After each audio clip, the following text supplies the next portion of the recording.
Hey y'all, welcome back to Feeding Raven Doodles. Today we're going to be talking about proper ways to store your pet's food. And we're going to be touching on the best and most ideal ways to store dry foods and wet foods for your pets. Dried pet food is best stored in its original packaging, and that's because those bags are specially designed to help seal the nutrients and prevent spoilage. The bag design prevents nutrient leakage, like fats and vitamins that can leak out of that bag if the bag is dumped into a secondary container like a plastic bin, for example. Those nutrients can leach out, and then your pet won't be getting all of the nutrients that they should from that diet.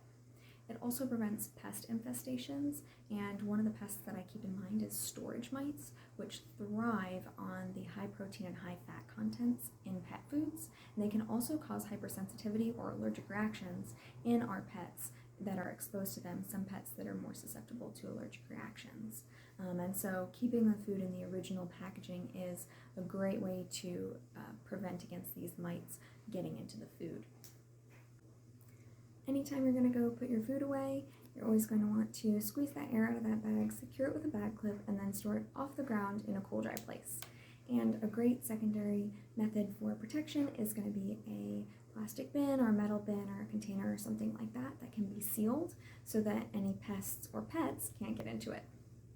And then you're always going to want to make sure that that scoop is out of the bag, because the scoop does have bacteria from your hands on it, and so just keep that scoop out of the bag. Even in the container is fine, just make sure it's outside of the bag. For dry foods, you're always going to want to make sure you wash those containers and scoops regularly. My rule of thumb is once you have changed the bag of food, it's time to clean the scoop and clean the container out, just so that you're preventing any bacterial buildup, and you're also getting any crumbs or any loose pieces of food out of there so that you can have it fresh for the next bag of food. And each time you're going to want to wash them in hot soapy water, and you can even do a bleach bath after that as well to sanitize it. Another recommendation is not to stockpile food. So it might seem like an attractive option to stockpile that food, especially for cost reasons, but stockpiling food is not recommended because of the risks for storing your food improperly at home with changes in temperature, humidity, and things like that. Also, pests and pets are more likely to get into it if it is stockpiled.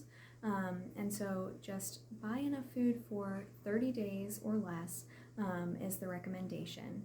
And if you do have maybe like a small pet or something like that, where even the smallest bag of food that you can find is going to last you more than 30 days, you can always store extra food in the freezer in a freezer bag that will help keep it fresh. Wet food should always be used up within 3 days of opening. Any unused portions should be stored in the refrigerator in a reusable container or a plastic bag or something of that nature. That way it can stay sealed and fresh after it's been opened. Each time you scoop a new serving of food, you should always use a clean spoon to prevent contamination of that unused portion. Keeping the original packaging of your pet food is always very important in case there's ever an issue with the diet. For example, if your pet ever becomes sick from eating food, you're going to want that batch number or lot number and all of the information that is on that bag so that you can contact the manufacturer and let them know that there was an issue with the diet. Likewise, if there was ever a recall with your diet, you can check that batch number and lot number against the recall information and make sure that your pet's food was not affected by the recall.